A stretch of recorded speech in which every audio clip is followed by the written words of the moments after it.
warahmatullahi wabarakatuh. Waalaikumsalam warahmatullahi wabarakatuh. Salam sejahtera untuk kita semua. Selamat pagi kakak, bos, dan teman-teman sekalian.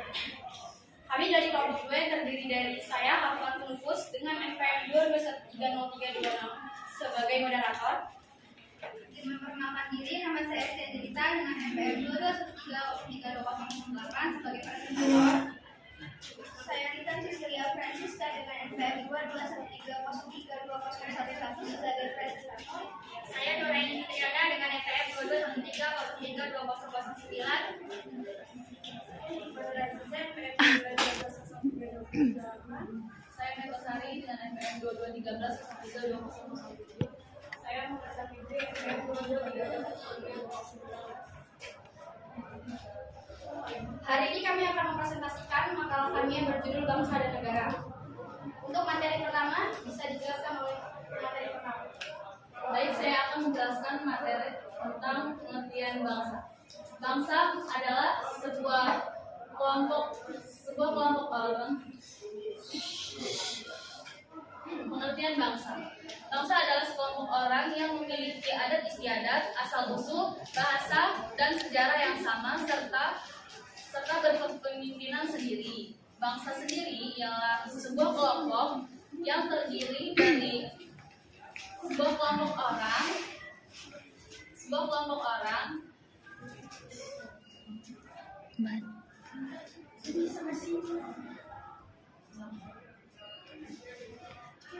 adalah sekelompok orang atau bangsa adalah sekelompok orang yang memiliki asal-usul, adat istiadat, bahasa, dan sejarah yang sama dan berkepemimpinan sendiri. Bangsa adalah sekelompok orang yang biasanya disatukan oleh kesatuan bahasa dan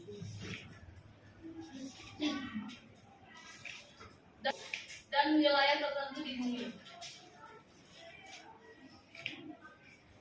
Terima kasih Meta atas penjelasannya. Untuk materi selanjutnya materi kedua. Di sini saya sebagai presentator kedua akan mendefinisikan pengertian negara. Menurut Kamus Besar Bahasa Indonesia, pengertian negara dibagi menjadi dua. Yang pertama, negara adalah suatu organisasi yang memiliki tingkat kekuasaan tertinggi dan ditaati oleh masyarakat.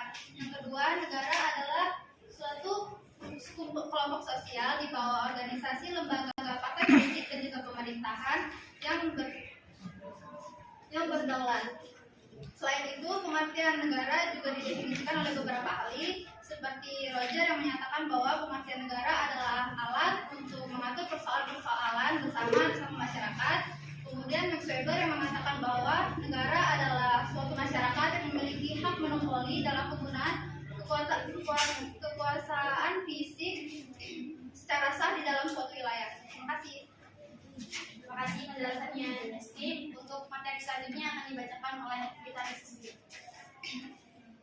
Selanjutnya adalah unsur-unsur terbentuknya negara. Jadi unsur-unsur terbentuknya negara itu terbagi menjadi 4. Yang pertama, wilayah. Yang kedua, rakyat. Yang ketiga, pemerintah yang berdaulat. Dan yang keempat adalah pengakuan dari negara lain. Untuk wilayah itu terbagi menjadi 2. Yang pertama, wilayah daratan dan lautan. Rakyat adalah kumpulan manusia yang hidup bersama dalam suatu masyarakat penghuni suatu negara. Meskipun mereka ini mungkin berasal dari keturunan dan memiliki kepercayaan yang berbeda. Yang ketiga adalah pemerintahan yang berdaulat. Dalam arti luas, pemerintah adalah gabungan dari semua badan kenegaraan, yaitu eksekutif, legislatif, dan yudikatif yang berkuasa pemerintah di wilayah suatu negara. Dan yang keempat adalah pengakuan dari negara lain. Pengakuan oleh negara lain didasarkan pada hukum internasional. Pengakuan itu bersifat deklaratif atau evidenter, bukan konstitusi. Baik. Terima kasih penjelasannya. Kita untuk materi selanjutnya akan dibacakan oleh Fitri. Baik, selanjutnya yaitu bentuk negara Indonesia. Negara Indonesia merupakan bentuk negara kesatuan. Negara kesatuan yaitu bentuk negara yang sederhana tetapi menghasilkan negara yang berdaulat baik dalam atau luar. Terdapat beberapa ciri-ciri negara kesatuan yaitu terdapat pemerintah pusat yang memiliki kedaulatan baik ke dalam atau keluar. Yang kedua yaitu terdapat suatu undang-undang dasar yang berlaku di seluruh wilayah negara. Dan yang ketiga yaitu terdapat satu kepala daerah kepemerintahan. Dan yang terakhir yaitu terdapat suatu badan rakyat pemerintah. Negara kesatuan adalah sudah dianut oleh Indonesia sejak proklamasi kemerdekaan Indonesia tanggal 17 Agustus 1945. Negara kesatuan adalah bentuk negara yang sifatnya tunggal dan tidak tersusun atau terbagi dari beberapa negara yang memiliki kedaulatan. Alinea 3 menjelaskan tentang kedudukan kodrat manusia Indonesia sebagai bangsa yang religius. Baik, sekian penjelasan dari kami. Jika ada yang ditanyakan, kami persilakan. Dari materi yang sudah dijelaskan tadi mengenai bangsa dan negara, saya ingin bertanya, apa sih bedanya antara bangsa dan negara? Sekian, terima kasih. Baik, sebelumnya izin memperkenalkan diri, saya Aisyah Suciningrup, NPM 2213-32024. Seperti yang sudah dijelaskan oleh rekan Nur tadi, bahwasanya kedaulatan berada di tangan rakyat, itu kan tinggi. Terus sangkutannya dengan yang sudah dijelaskan tadi itu, mengapa bisa hakikat negara itu bersifat memaksa dalam materi ini? Terima kasih. Sebelumnya izin memperkenalkan diri, saya Feni Sundari dengan NPM 213-32032. Izin bertanya, menjelaskan maksud dari konsep dasar wilayah kelautan. Terima kasih. Isi waktu untuk menjawab.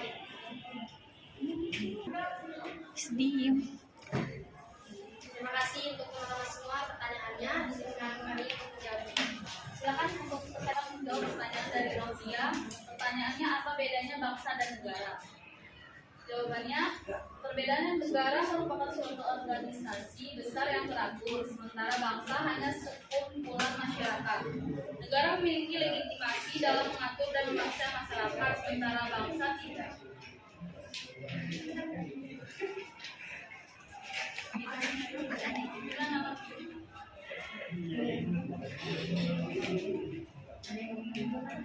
Apakah ada yang mau menambahkan? Ya.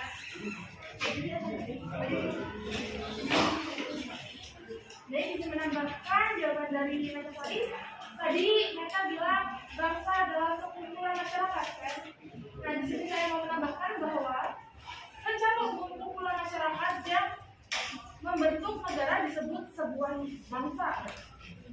Dan dapat disimpulkan bahwa pada dasarnya bangsa adalah rakyat yang telah mempunyai kesatuan tekad untuk membangun masa depan bersama. Terima kasih. Kita bahas lagi. Jika tidak ada, kita akan selanjutnya untuk menjawab pertanyaan yang kedua. Akan dijawab oleh Nuraini. Baik, tadi pertanyaan dari saudara Cia yaitu salah satu unsur terbentuknya negara adalah lautan. Apa atau terbagi dari beberapa negara yang memiliki kedaulatan dan kewenangannya berada pada pemerintahan pusat. Hal ini sesuai dengan pasal 1 ayat 1 Undang-Undang Dasar 1945 yang berbunyi negara kesatuan Indonesia yaitu berbentuk republik. Dan ayat kedua yaitu kedaulatan berada di tangan rakyat dan dilaksanakan menurut Undang-Undang Dasar. Kedaulatan berada di tangan rakyat artinya Indonesia menganut sistem demokrasi yang dalamnya menjalankan pemerintahannya. Terima kasih penjelasannya Fitri. Untuk materi selanjutnya akan dijelaskan oleh Ima. Baik, selanjutnya proses terbentuknya negara. Asal mula terbentuknya suatu negara dapat dibedakan menjadi 3 proses. Yang pertama secara primer, yang kedua secara sekunder, dan ketiga secara tertipi.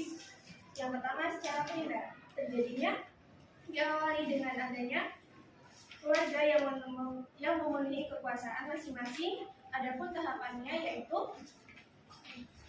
persekutuan masyarakat atau suku, kerajaan, negara, dan negara demokrasi. Yang kedua, secara sekunder, terjadinya suatu negara lebih pada pendekatan nyata atau kenyataan. Terdapat macam-macam asal mula terjadinya negara sekunder yaitu proklamasi, separatis, invasion, sesi, fusi, arbitrase, dan penduduk atas wilayah yang belum ada pemerintah sebelumnya. Yang ketiga, secara teoritis. Terdapat beberapa teori tentang terbentuknya negara, yaitu teori tentang sosial, teori kekuatan, teori ketuhanan, teori historis, kedaulatan hukum. Terima kasih penjelasannya Hikmah. Untuk materi terakhir akan dijelaskan oleh Baik, materi terakhir yaitu proses terbentuknya negara Indonesia. Proses terbentuknya bangsa dan negara Indonesia melalui suatu proses yang begitu panjang. Sejak masa sebelum bangsa asing menjajah Indonesia, seperti masa kejayaan Kerajaan Kutai, Sriwijaya, Majapahit, dan kerajaan-kerajaan lainnya. Kemudian datanglah bangsa asing ke Indonesia, maka bangsa Indonesia saat itu bertekad untuk membentuk suatu persekutuan yang disebut bangsa. Sebagai unsur pokok negara melalui Sumpah Pemuda pada tanggal 28 Oktober 1928. Prinsip-prinsip negara Indonesia dapat dikaji melalui makna yang terkandung dalam pembukaan Undang-Undang Dasar 1945. Kita dapat mempelajari serta menelaah dokumen kenegaraan Indonesia. Di antaranya adalah pembukaan Undang-Undang Dasar 1945, terutama pada alinea 1 sampai 3. Yang dapat dijelaskan sebagai berikut. Alinea 1 menjelaskan tentang tata belakang terbentuknya negara dan bangsa Indonesia. Baik, tadi pertanyaan dari saudara Cia yaitu salah satu unsur terbentuknya negara adalah lautan. Apa yang maksud dari konsep dasar wilayah lautan? Baik, konsep wilayah lautan itu terdapat dua, yaitu konsep res nullius dan konsep res communis. Konsep res nullius yaitu konsepsi yang menyatakan bahwa laut dapat diambil dan dimiliki oleh setiap negara.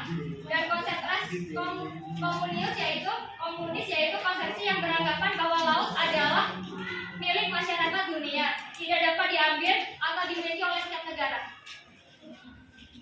Cukup? Ada tanggapan lagi nggak? Apakah dari kalian ada yang ingin menambahkan atau menyanggah jawaban dari presentator kami? Silakan. Yang ingin ditambahkan atau disanggah, untuk selanjutnya kami akan menjawab pertanyaan terakhir dari saudara Aisyah yang menjawab oleh Baik, di sini saya akan menjawab pertanyaan dari saudari Aisyah yang mengapa hakikat negara bersifat memaksa.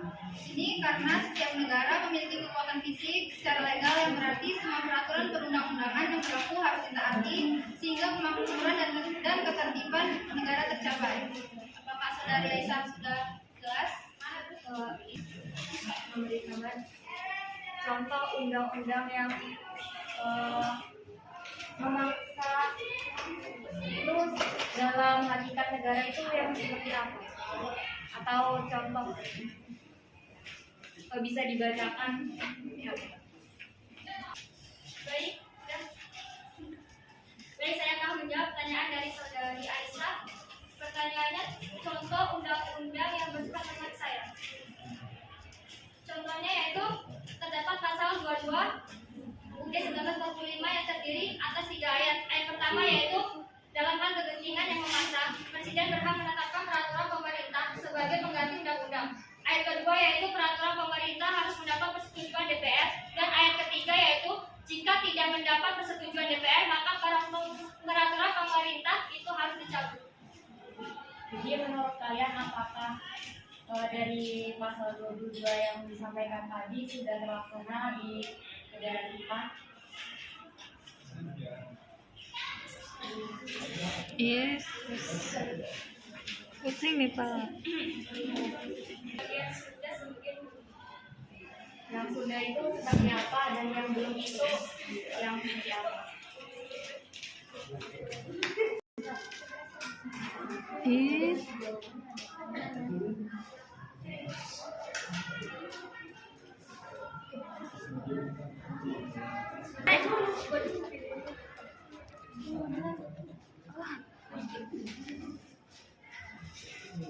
Jika ada teman-teman yang ingin menanggapi pertanyaan dari Aisyah, bisa dipersilakan. Menanggapi pertanyaan dari Aisyah tadi, bahwasannya ada yang terlaksana dan belum terlaksana. Kita ambil saja contoh dari anak anggota Ditjen Pajak RI yang sekarang ini. Bahwasannya dia sendiri ada mobil Rubicon yang dia nggak bayar pajaknya. Sedangkan kita rakyat biasa disuruh untuk bayar pajak. Padahal bapaknya sendiri adalah petinggi Ditjen Pajak RI. Itu adalah salah satu contohnya menurut saya itu. Dia kan anaknya nggak bayar pajak, sedangkan bapaknya itu petinggi pajak. Nah, sedangkan kita rakyat kecil harus membayar pajak. Pertanyaannya itu dari pasal itu yang sudah terlaksana apa dan yang belum terlaksana apa? Ya itu yang terlaksana kan kita sebagai Dan itu warga dari negara. pasal berapa? Pasal yang disebut tadi 22 ayat. Ayat berapa? 22 apa tadi? 22 ayat 1. Ada 3 di antara. Iya, tapi kan pasal 22 ayat 1, 2, 3 itu dalam hal ihwal kepentingan yang memaksa presiden berhak menetapkan peraturan pemerintah sebagai pengganti undang-undang. Yang kedua yaitu peraturan pemerintah itu harus mendapat persetujuan Dewan Perwakilan Rakyat. Yang ketiga, jika tidak mendapat persetujuan. Nah, pasal 1, 2, 3 ini menurut saya kurang cocok untuk disampaikan dari masalah yang aku jelaskan tadi. Terus tadi rekan Nur Hayati kan pasal 1, 2, 3 ini sudah terlaksana apa belum? Beliau itu menjawab ada yang sudah, ada yang belum. Nah, dari pasal 1, 2, 3 ini yang sudah terlaksana itu yang mana dan yang belum yang mana? Terima kasih. Izin menambahkan lagi, dari yang sudah saya jelaskan tadi, ternyata itu masuk ke dalam pasal 23A yang berbunyi pajak dan pungutan lain bersifat memaksa dan keperluan negara diatur oleh undang-undang. Jadi bukan yang dijelaskan Nuraini tadi. Dia masuknya ke pasal 23A. Sekian, terima kasih. Jadi saya izin menambahkan pertanyaan dari Aisyah. Jadi yang belum terlaksana itu pasal 22 ayat 1 dan yang sudah terlaksana itu pasal 22 ayat 2 dan 3. Contohnya adalah Omnibus Law. Terima kasih. Menambahkan dari Dan keperluan negara diatur oleh undang-undang. Jadi bukan yang dijelaskan Nuraini tadi. Dia masuknya ke pasal 23A. Sekian, terima kasih. Jadi saya izin menambahkan pertanyaan dari Aisyah. Jadi yang belum terlaksana itu pasal 22 ayat 1 dan yang sudah terlaksana itu pasal 22 ayat 2 dan 3. Contohnya adalah Omnibus Law. Terima kasih. menambahkan dari saudari Rifka, menurut saya pasal 1 itu sudah terlaksana. Soalnya peraturan pemerintah sebagai pengganti undang-undang itu menurut saya sudah terlaksana sih. Ya. Yang kedua itu peraturan pemerintah itu harus mendapatkan persetujuan dengan peraturan rakyat. Iya benar, itu sudah terlaksana. Dan yang ketiga yaitu jika tidak mendapat persetujuan maka peraturan pemerintah harus dicabut.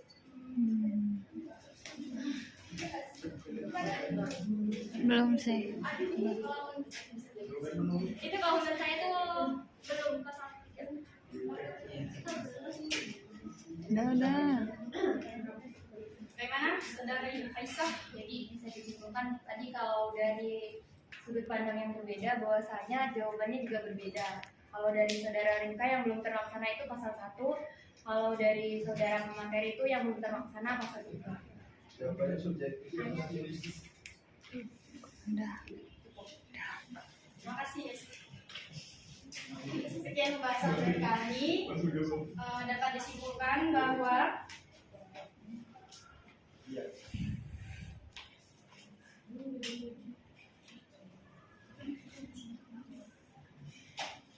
konsep bangsa memiliki dua pengertian, yaitu bangsa dalam pengertian sosiologis antropologis dan bangsa dalam pengertian politis. Negara adalah suatu wilayah di permukaan bumi yang kekuasaannya baik politik, militer, ekonomi, sosial maupun budayanya diatur oleh pemerintahan yang berada di wilayah tersebut. Secara umum dalam konsep teori modern dan negara terbagi ke dalam dua bentuk, negara kesatuan dan negara serikat. Sifat negara secara umum yaitu sifatnya memaksa, memonopoli, dan sifat mencakup semua. Sekian dari kami. Terima kasih atensinya teman-teman. Kami akhiri. Wabillahi taufiq wal hidayah. Wassalamualaikum warahmatullahi wabarakatuh. Waalaikumsalam.